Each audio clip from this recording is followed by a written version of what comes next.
right, put on your speaking voice. Hello, hello, hello, hello. Very low, authoritative. Welcome to the Afterword podcast from Union Church. All right. Welcome to... Here we go. Welcome to the Afterword podcast from Union Church in Livingston County, Michigan. Each week, we sit down to think out loud about how the gospel of Jesus Christ and the truths of his word connect to the questions, issues, and practices of everyday life. And today, we're talking about Genesis chapter 1 and the doctrine of God.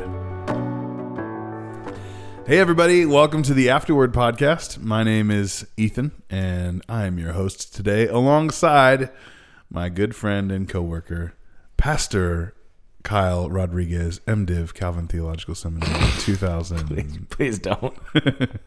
Happy New Year. Happy New Year, my friend. It is 2026. It sure is. Did you know that there was a guy in Africa who thought the world was going to end on Christmas Day 2025? And he was building boats like Noah or something like that? Does not surprise me. Yeah, so we made it through. We did. Here we are. The end is not yet. At least not today. Not today. Right now. Well, we are into a new year, Pastor Kyle. So, tell me, looking back at 2025, I'd be curious to know, what is just one thing that you're thankful for? Well, I know it's been a few weeks since we met, but last time we talked about Costco, and I think I talked to you about my love of Costco socks, so I won't elaborate. I think I cut that out of the last podcast. Truly, I don't think our dedicated listeners heard that conversation, but we did have that conversation. I am thankful for Costco socks, but the thing that has really been prevalent on my mind over the last few weeks is my family, and especially my kids, as they get older and are able to experience the world in new ways. I've just really been enjoying it. I really enjoyed the week of Christmas with our family, our extended family, the kids getting to play with their cousins, and them just being really loved on by their grandparents and aunts and uncles. And Tommy, our newborn, 5-month-old now, just about is just a joy. So I've just really been enjoying our kids and enjoying them, thanking the Lord for them. That's good. I look back on 2025 and I am kind of amazed by the ways that the Lord cared for my family. We had some weird health stuff happen over the summer. I was kind of figuring out what was up with this tumor in my leg. What is it? Cancer? Is it not? What's the treatment going to be? And then Dana had a health scare, and could have been really serious, but before we could even get it tested, it was like it went away, and we don't know if the Lord did a miracle or if it was just went away naturally, and eventually ended up getting cleared with medical tests too. So it was just kind of like moments where we were really pressed to trust the Lord, and then he really cared for us in some really tangible ways, even through having surgery later in the fall and everything. So I'm thankful for that as I look back on 2025. Praise God. What a year. Well, I forgot, I didn't forget, but you had a whole nother son. Yeah. In 2025. It's crazy what's been packed in. Our family grew by 25%. Do you remember any of the sermons you preached in 2025? And what you probably enjoyed the last one. teaching? Well, yeah, But as far as you can remember, and in your teaching work, what did you appreciate the most? I'm putting you on the spot here. Yeah, I really enjoyed finishing the book of Romans. We spent a lot of time just getting done with it. Well, not just to be done with it, but it was really cool to see how the book came to a close after. I mean, we spent a couple years on it by the time we were done. Not in total, but broken up. And it was, since we broke it up into several different sections, I just felt like you could see how the different strands came together at the end. And the end of Romans is really practical application, but it is built on this foundation of theological, deep, rich theological teaching and exhortation from Paul. So I really enjoyed Romans, and really felt like the application toward the end was really applicable both to me individually and to our church. So yeah, I felt a sense of surprise by how much I enjoyed those last chapters of Romans, because I think of like Romans 8 and leading up to that mostly when I think about reading the book. And, really enjoyed that. I went back and looked at our archives. So we preached a series called One Another at the beginning of 2025. We did Romans. And in that One Another series, we talked a lot about gospel culture. Yeah. And that, again, felt like it flowed right into the back half of Romans. Yeah. That had so much of that same and a thematic lot of resonance. that. This isn't necessarily from sermon preaching, but big thing in the life of our church was discerning and walking through the baptism stuff that we talked about and had several podcasts about earlier this year. It's another thing I'm really thankful for in the life of our church. Yeah, me too. We did a series called Consider Jesus leading into the summer. We went through the book of Acts and then some Psalms throughout the summer. And then we did Jonah in the fall and jumped into 1st and 2nd Thessalonians. We covered a lot of Bible in 2025. We did. We also, not just in our sermons, but in our Bible studies, and that's another one that has really stuck out to me, is going through Ecclesiastes this fall and 1st, 2nd, and 3rd John in the spring. Both of those, but especially Ecclesiastes this fall was a very different sort of Bible study than I think most of us are used to doing.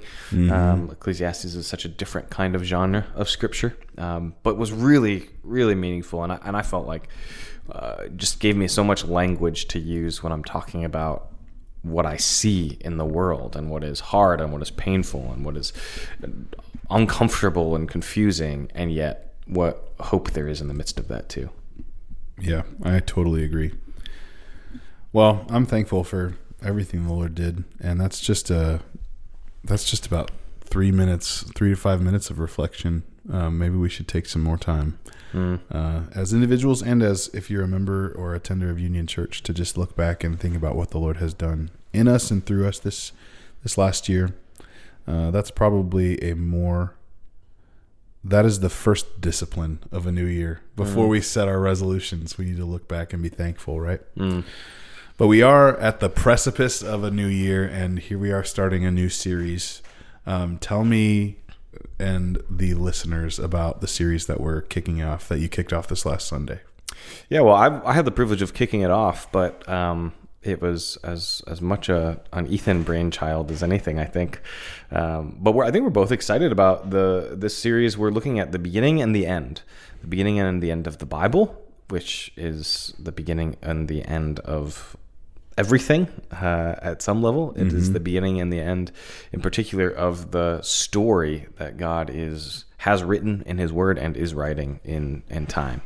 And so, as we think about, I think structurally we're taking about 8 weeks in the first 3 chapters of Genesis, and then we're taking, I think, 5 weeks in the last 3 or 4 chapters of Revelation. So it does a couple of things for us at a teaching level. It allows us to talk about some important and you might call them controversial topics within Christianity and Christendom. Things like marriage, marriage and sin and gender, eschatology, what happens at the end. Obviously, we talked about some of that with our Thessalonians series recently as well. But I think even more importantly, more broadly, as we think about this, one of the things we talked about on Sunday as I opened up the series, and something that I know that you were thinking a lot about as you kind of framed the series for us internally, was that in order to really understand what our lives here now in 2026 are about, and what we're meant to be aiming for, and what should dominate our thinking, and how we make decisions, how we react to people, all of that, we need to understand the story in which we're living. And that was what I really wanted to focus on as we opened up the sermon on Sunday, because I think it's just a true statement that all of us put ourselves in the context of a story. That's how we make sense of life. Yeah, whether we realize it or not. And really what happens is we put ourselves in the context of 100 different stories over the course of our lives, right? At one point in my life, the story that I primarily understood myself to be living in was a love story. It was a story of how a boy met a girl, and it was gonna end in living happily ever after. Some of those stories did not pan out the way that I thought they would, and one of them, thankfully, panned out even better than I could have hoped. So, at one point in my life, I was living. The story I was seeing myself in was the development of my career and my rise to success. And I think all of us kind of place ourselves in those kinds of stories throughout our life. But if we don't really grasp the big story that we are a part of, that the author, the creator, God, is writing, then all those little stories that we tell for ourselves are ultimately going to be a mismatched collection of unfinished stories that are never fully going to satisfy. In order to really find satisfaction, we need to understand what kind of story the Lord is writing. And I think seeing the beginning of that story and all of the ways that the beginning, whether it's talking about creation or marriage or sin or whatever else, influence all the rest of the story, and ultimately then where the story is ending. What is everything aiming toward? We need to understand both of those things if we're going to understand how to live in the middle. Yeah. Is there anything else? Like I said, you probably thought as much about this as anybody. Is there anything else that you're looking forward to in this series? Oh, well, you mentioned talking about maybe like somewhat controversial topics as we work through particularly the first part of Genesis. But I also am just excited to not talk about necessarily controversial things, but just things we don't like circle around to very often. I think it's going to give us an opportunity to talk about the meaning of work and the purpose for which God created humanity, and to look at some of the we reference things like the purpose for human beings, or we reference like looking ahead to the chunk of the series in Revelations. We reference the new heavens and the new earth all the time, but this gives us an opportunity to look at like the source material in the Bible for those doctrines and to really establish them clearly. And I'm excited for that. I think the original spark of the idea was learning. I learned a few years ago from a friend. He sat me down and tried to teach me how to read a book, and it's an academic perspective how to read a book. You begin reading the table of contents, then you read the first chapter, then you skip to the last chapter, and that gives it all these different strategies to give you kind of a comprehensive overview of what it means to really comprehend the argument of a book. Now, the Bible is not making a linear argument like an academic book, but the same principle applies. When you know the beginning and the end, you're going to understand the middle a lot more clearly. And sometimes we don't think about the fact that we are not living in the times of most of the Bible, but we are living in the middle of the story as God's people, and we're in this already not yet tension, and my hope is that we'll be able to understand where we're at more. Yeah. And I think that's when we talk about, being, feeling the need to preach on some quote unquote controversial topics or topics at least that come up a lot in our modern day life. It's not because we want to be controversial or we're interested in arguing or anything like that. Absolutely. It's that these are issues that all of us are facing on a day-to-day level. And need to think through Christianly. Yeah. What is marriage and how do we think about it? What does it mean to be made in the image of God, and how does that impact how we live in this world? Those are all questions that you can't avoid them if you live in the world. And so seeing the foundation of how we address those questions is going to be, I think, helpful and good. And I'm looking forward to it. Yeah, I agree. Well, you kicked us off this last Sunday just looking at the first 2 verses in the book of Genesis. So I'd love it if you could read those for us. I can. It's easy to turn to. I could probably do it. I don't think I can do verse 2 quite from memory. I'd mess it up, I think. So I am going to turn to it. Genesis chapter 1, verses 1 and 2. In the beginning, God created the heavens and the earth. The earth was without form and void, and darkness was over the face of the deep. And the Spirit of God was hovering over the face of the waters. This is the word of the Lord. Thanks be to God. Amen. So where did you take us this Sunday? So this Sunday, as we looked at those first two verses, the main thing that I wanted to get across to people was that in this grand story that the Lord is writing, he is not merely the author of it, but he is the main character. He's the main character of everything. And as the main character, these first two verses tell us so much about who he is and about what he is doing, about his purposes, that I think are really instructive. Again, if you're going to read the story, you need to understand who is writing it and what his purpose is. Mm-hmm. There was a lot that you covered in the sermon. Some philosophy, some thick theology. I really appreciated how you helped us bring those kind of high concepts down to the level of real life, in some really practical ways, and really defining some of the core teachings of Christianity and all of it. So I just want to commend you for that stuff. In the beginning of the sermon, you started to unpack kind of a philosophical idea, this idea that nothing comes from nothing. Mm-hmm.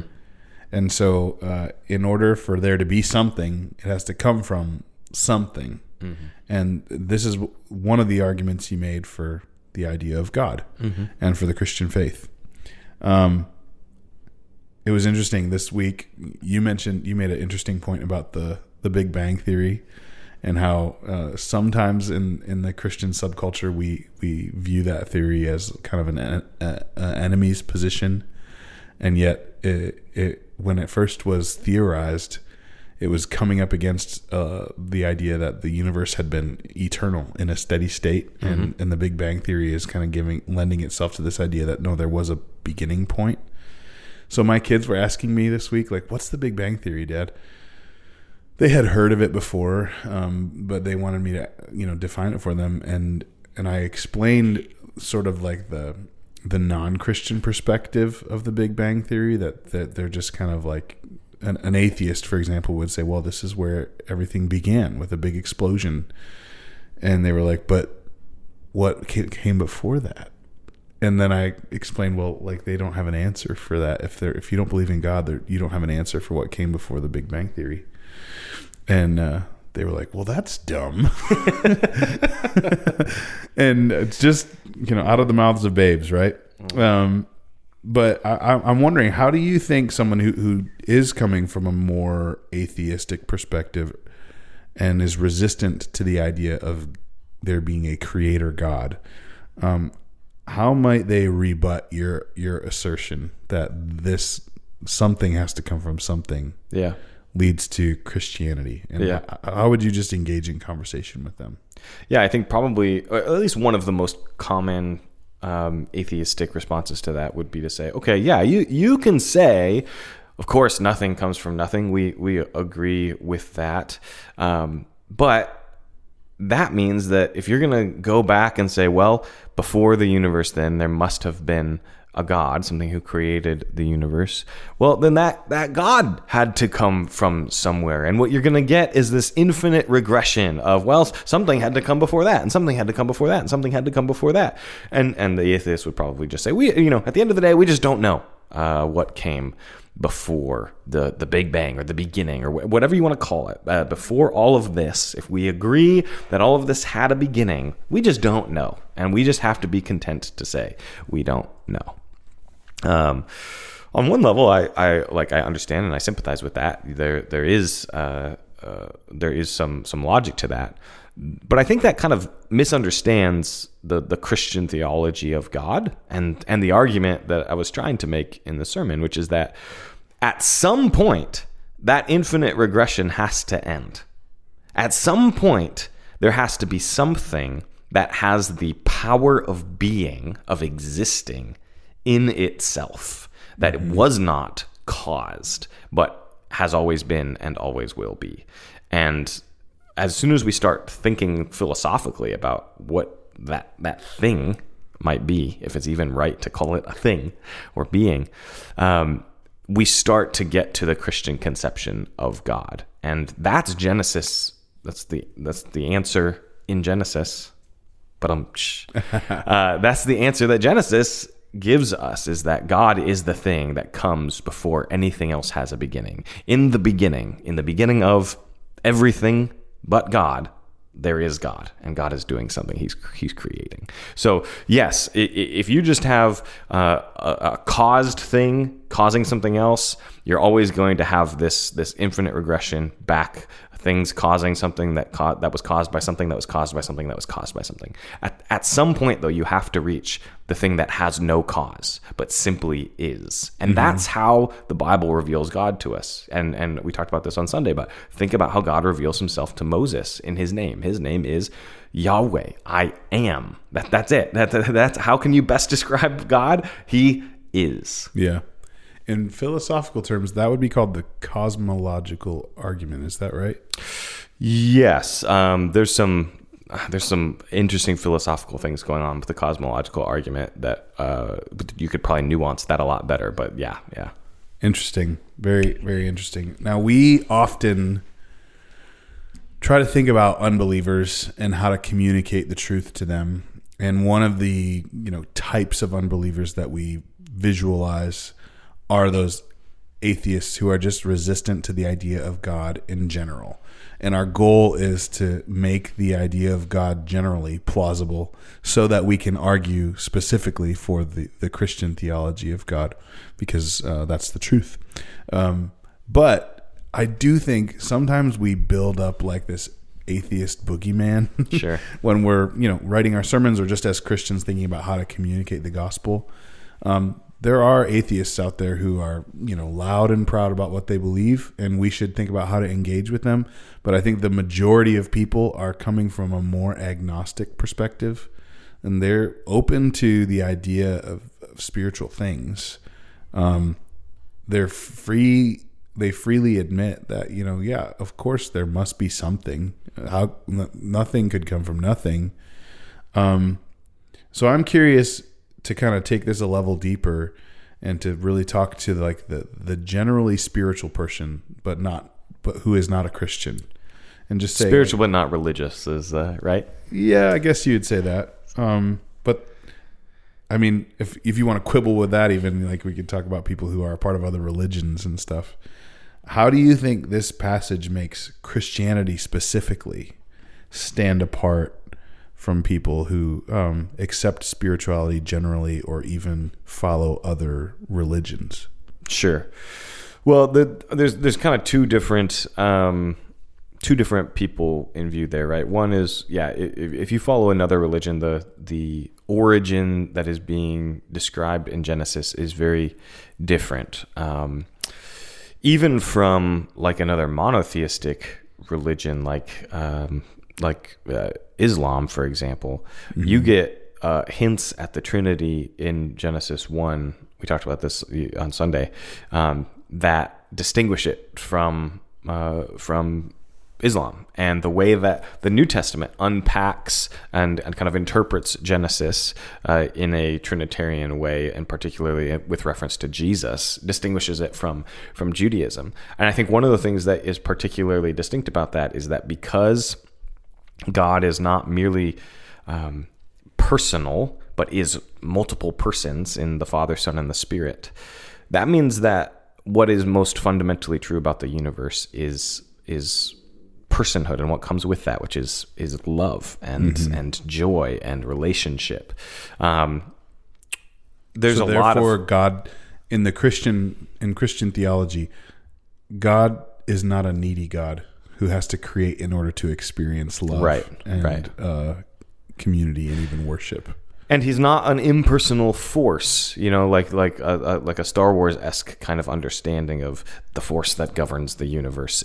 He is persons. He's a Father, Son, and Spirit, and that means that when we experience the world and we sort of intuitively understand that it is these personal realities that matter most: love and friendship and family and all of these things, all of the idioms and kind of pithy sayings that you hear about around Christmas time in particular.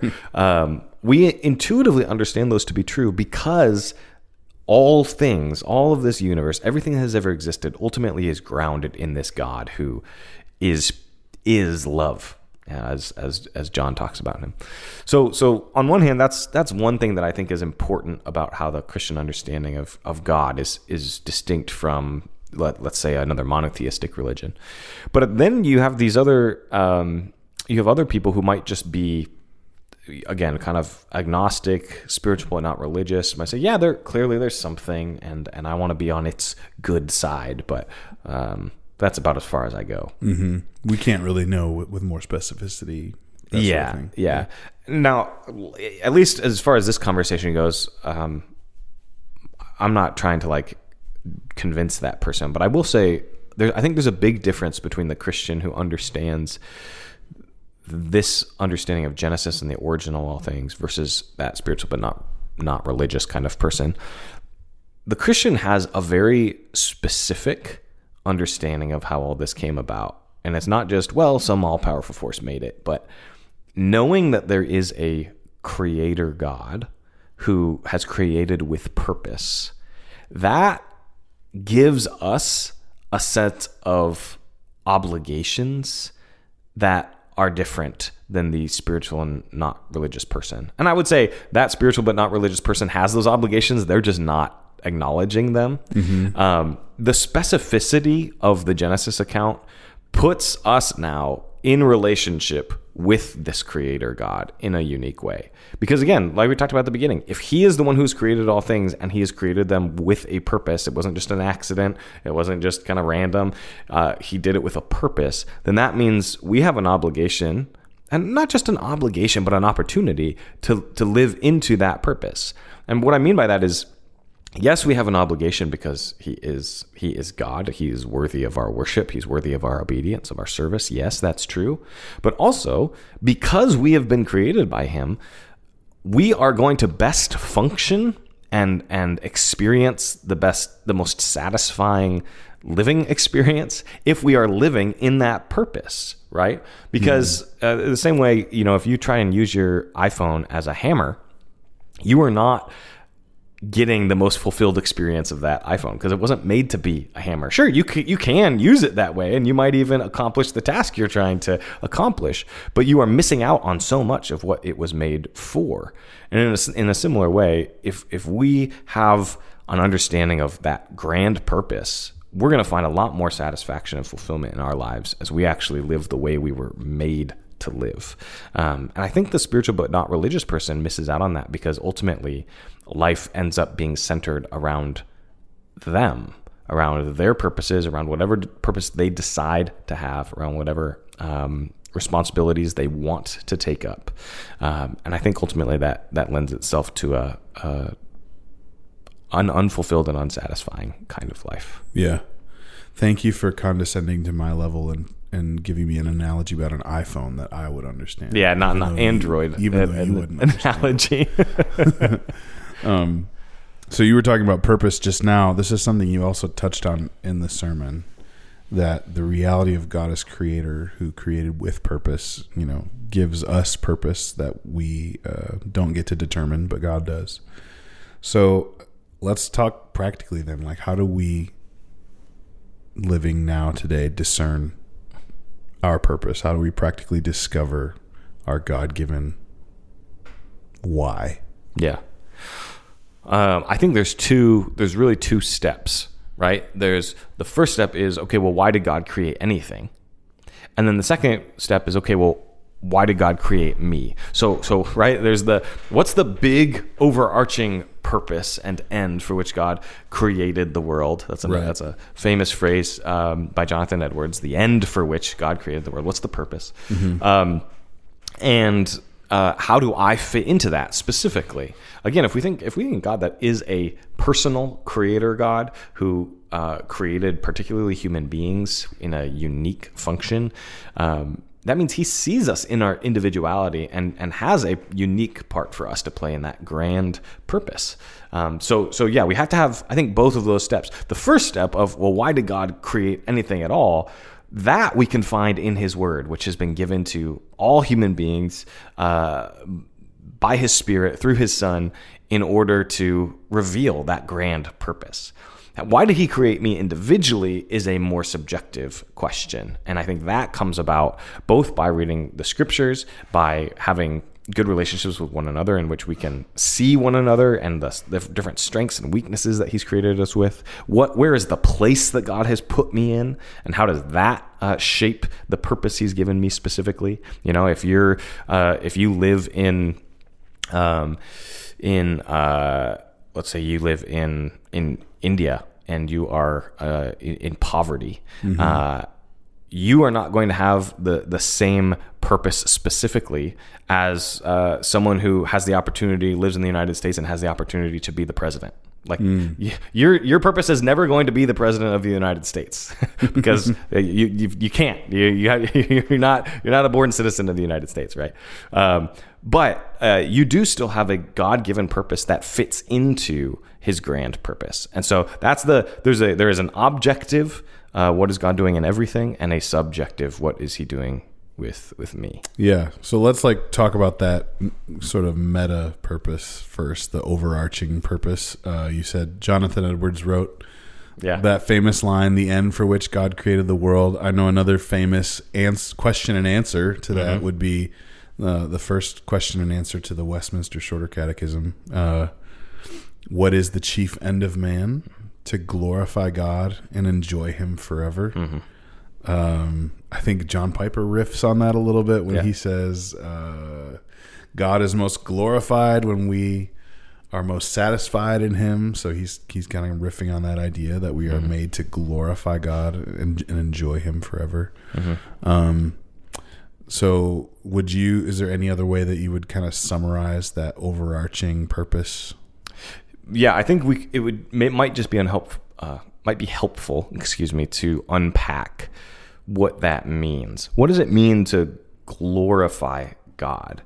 It means to see his glory, which when we say God's glory, what we really mean is the beauty and majesty and wonder of him, of all of his attributes, of his love, of his justice, of his mercy, of his wisdom, of his power. To say we have seen God's glory is to say we have seen those things. Yeah. But then to glorify him is to respond rightly to those things. And we respond rightly to those things by worship, by obeying him and serving him and honoring him. So we honor him with our lips, with our mouths, as we describe him rightly, and we praise him. We honor him with our bodies and our lives, as Paul says in Romans 12, by offering ourselves as a living sacrifice to him, by obeying his commands. So we to give glory to the Lord is not to give something to him that he doesn't already possess. It is to respond to who he is rightly. Right. And part of that response, and a part that you can't take away from, is that we are meant to enjoy. That's what you're just pulling out from that Westminster Shorter Catechism. So we glorify God by responding to him rightly, and a big important part of that is that we enjoy who he is. So God has made all things. This is how I would put it in a somewhat short statement. God has made all things so that his glory could be seen. So it's for the display of his glory, and that his glory would be enjoyed and responded to by these relational beings that he has made. People made in his image, that they could not just, a rock can't see and enjoy God's glory. Even an animal at some level cannot do that. They can enjoy the benefits of creation, but they can't know God at a relational level. So humanity, he's made all things to display his glory, and humanity is the recipient, right? The receiver of that glory, to enjoy it, to see it, to enjoy it, and to respond rightly to it. Yeah. Let me follow a thought rabbit trail for a minute. I think C.S. Lewis has talked about glory being a weighty thing. I think that might even be inherent in the Greek or Hebrew word for glory. There's a weightiness to it. So you think about the thing that has the most mass in the universe is the thing that's going to have the gravitational pull of everything around it, and so everything else is going to orbit around that. In our galaxy, the sun has the most mass, and it has the gravitational pull, and all the planets orbit around the sun, right? So God is the most glorious thing, the most weighty thing, and in the same way, everything else in creation orbits around Him as the center, right? Point 2, then. Do you think it's fair to say that everything in creation will glorify God? I'm thinking like Romans 8:28. We know that for those who love God, God's working together for good for those who are called according to His purpose. That's not the passage I was thinking of.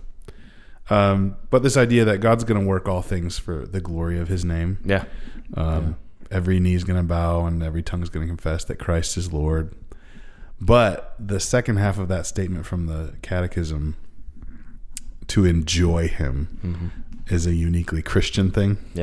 Like those things, those people who have turned away from God in rebellion, they will glorify Him. They can't help it. God is working all things for His glory. But those who enjoy Him are those who have turned toward the center of the universe and gladly submit to their spot in the orbit around that most glorious thing. That's great. I think that analogy is really helpful. We could say more about that, I think, but I think that's really helpful. So I would say then, to sum that up, is that God has made all things to display His glory, and so that beings made in His image could receive it and enjoy it and respond to it. Yeah. So my instinct then is to I want to turn up the volume on that big overarching purpose for humanity. And part of me, I'm just being honest, wants to kind of turn down the volume or roll my eyes at the instinct of that wants to ask, what is my specific purpose? What am I supposed to discover about how God has uniquely wired me? I know that those are fun questions to ask, but some part of me just feels but our society is so hyper fixated on every individual's unique design and purpose. I'd rather us just really get solid on what's our big overarching purpose. Let's submit ourselves to that. Let's not worry about God's will for your life in terms of what job you should take today or tomorrow.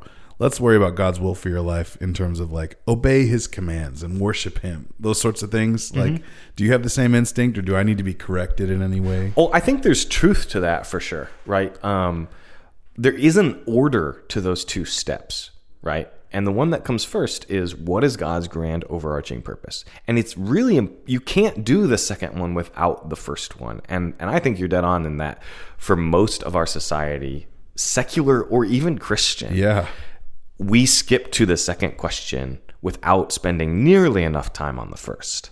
So I think that instinct on one hand is probably dead on, particularly for our cultural context. That being said, I do think there is a place for discerning, what is the specific purpose for which God has made us? Now, I don't think that means that all of us need to go on a 3-day retreat, in the wilderness, where we just meditate on that question. But let's think about even the question you just brought up. Okay, well, what job am I supposed to have? There's a way to try and answer that question in a way that is discerning without being obsessive, right? So there is a sort of obsessive way where I've got to find the perfect job that I know God is calling me to, and we obsess over it, and then it might even lead us to never making a decision on it because we're waiting for kind of a thunderbolt from the sky. But there is still a way to be discerning in a Christian way. So for example, maybe you live in a town and the let's say you live in the American South in the 1820s. Okay. And you are grown up are raised on a plantation as a part of a slave owning family. And I sound like this. And if I'm just trying to get into character. Yeah, thank you. And as you grow up, the most natural occupation for your life is to take over the plantation and to own slaves. To own. But I don't like that because I'm a Christian. But so that's the thing, right? Like on one hand, you could say, well, this is, I'm just going to worry about pleasing God, and I don't need to worry about what God is calling me to. Well, pleasing God means discerning: is a career, is a job, is an occupation, is it honoring to God? Does it fit into his overarching purpose? Like thinking through the ethics of what we do. Thinking through the ethics of it. And you also need to discern, and this is the more subjective piece, you do also need to discern your the talents with which God has called you to, or with which God has equipped you, and the place where God has called you to. So, for example, let's say you're this person in the American South, and you said, okay, ethically, I don't want to be a part of dishonoring these men who have been men and women who have been made in the image of God. This is not something I can partake in. So I need to find a new job. Well, there is there's a factory. Now, I could work a menial labor job down the street, and it's going to be providing. Let's say it's at a lumber mill. I could work at a lumber mill. Right. Or I could go on the Oregon Trail. Or I could go become a mountain man. Yeah, you could do. Or I could become a cowboy. You could do any of these things. Thank you for the whole list.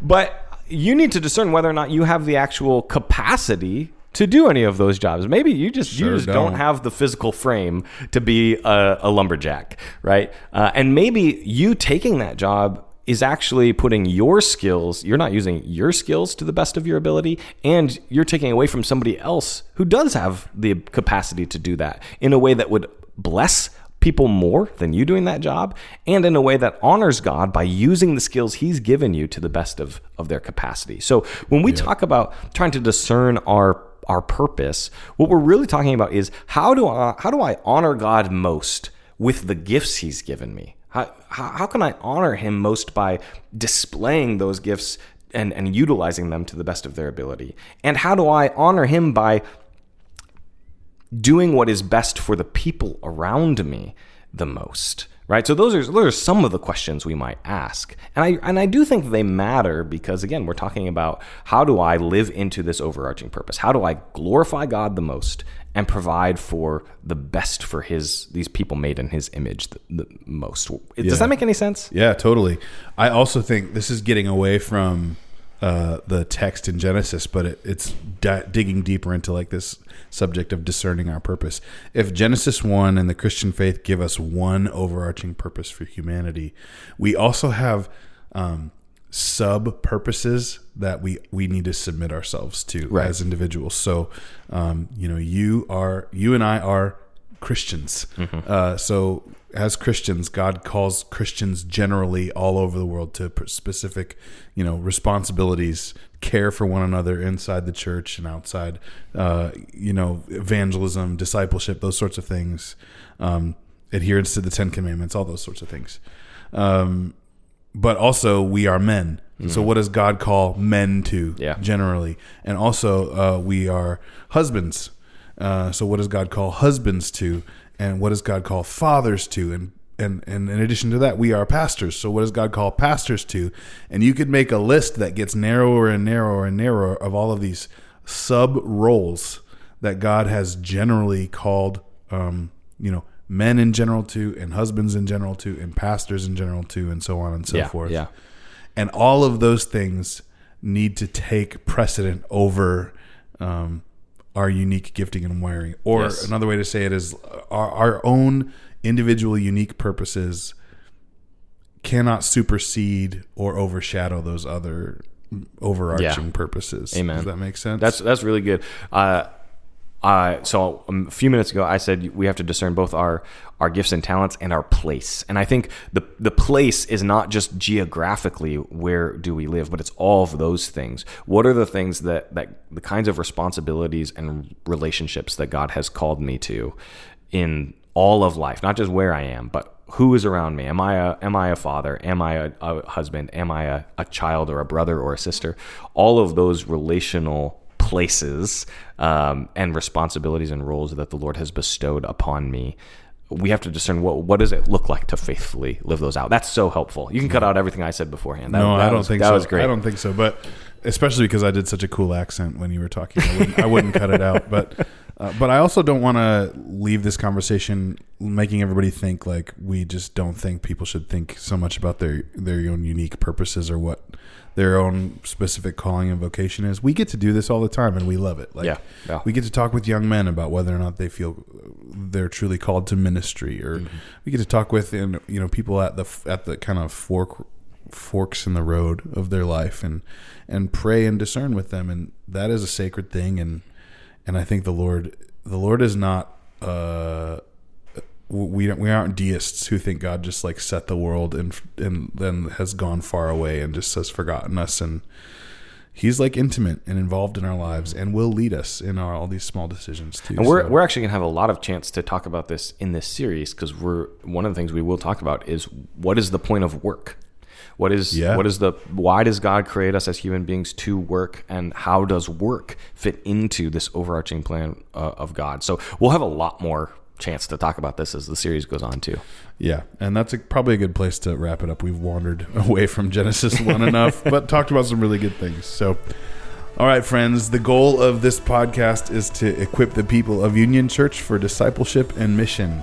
And so if you're a Christian listening in from another context, we want you to know we're grateful that you've joined us, and we are also praying that this conversation might help you to follow Jesus and engage in His mission with the local church where He has placed you. We'd love to hear from you. So if you have thoughts, feedback, or questions, send an email to connect@unionchurchmi.com and include the word podcast in your email subject line. Thanks for listening, and Lord willing, we will see you someday soon on another episode of the Afterword podcast.